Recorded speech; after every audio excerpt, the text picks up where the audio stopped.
Pasintabi po sa mga naghahapunan pa lang ngayong gabi, sinampahan na ng kasong murder ng Taguig Police ngayong weekend ang mag-asawang pulis na sangkot umano sa brutal na pagpatay at pagputol sa katawan sa kapwa pulis sa loob mismo ng NCRPO headquarters sa Camp Bagong Diwa, Taguig City.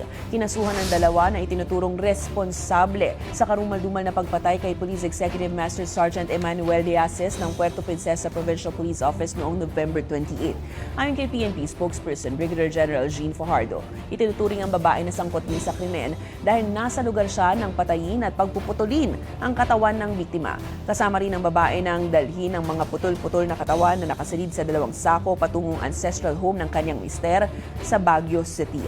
Sa pagsuko ng suspect noong December 4, sinabi nitong nahuli niya si Diasis at ang kanyang asawa na nagtatalik umano kaya niya nagawa ang krimen. Niimbestigahan pa kung may iba pang sangkot matapos sabihin ng anak ng biktima na posibleng may 10 hanggang 20 iba pa ang kasama sa pagpatay.